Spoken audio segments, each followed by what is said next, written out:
We got about 200-300 kids just running back and forth, jumping on cars, just fighting, taunting the police. And it got pretty bad to the point me and my team actually witnessed the little boy actually getting stumped out. Yeah, this is just one of the many videos of wild brawls happening in the deep blue city of Chicago. Authorities are now sounding the alarm on teen takeovers by issuing a curfew enforcement. So far, 8 teens have been arrested, with an additional 24 getting hit with a curfew violation. It's not just happening in Chicago. Take a look at our nation's capital, suffering from a similar teen takeover, which eventually escalated to gunfire. And earlier this month, Los Angeles also erupted into similar takeovers involving unruly crowds blocking intersections, performing illegal car stunts, and vandalizing buildings.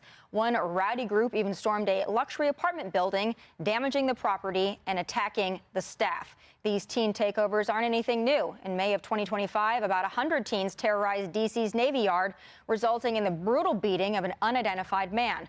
That was just the second teen takeover in that month alone. All right, Griff, I remember a song by Jason Aldean called Try That in a Small Town. It doesn't happen where I'm from. This doesn't happen in Nashville, Tennessee, that I know of. But it happens in D.C., it happens in L.A., it happens in Daytona at spring break. These teen takeovers are not just groups of teens kind of coming together extemporaneously. These are often planned. It's a social media call. They show up, and they create damage. So the question is it a parenting problem? Is it a law enforcement problem? Is it both? What do we do? Well, it's a great point. I mean, where are their parents? And why are they getting to just go out and terrorize cities? In D.C., Tommy, they're freaking out because the curfew that was put in place because of that incident last year sunsets on April 15th. And the D.C. Council can't come up with enough votes now to simply extend it. The police, MPD, say, please extend it because it's still a thing, these flash mob, whatever we call them, and it gives us a preventive tool to stop it. Now you're seeing the major cities like Chicago and LA also having to do it. But ultimately, curfews are a tool that help law enforcement try and stave off the problem, preventative measures, but they can't deal with this every night. And the parents are going to have to be responsible. Otherwise, I don't know how you stop it. I mean, when did teens become a dangerous thing?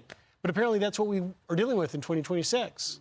Well, and Carly, part of what happens here, if you have a mass group of teens and something happens, whether it's a takeover, the car stunts, or then you see gunfire like we've seen in a number of these incidents, well, you might have law enforcement come and respond, but then people scatter. So you might get some curfew violations, but you know, you're not going to get the totality of the enforcement. Bingo, because there's hundreds of people there. So how do you do that?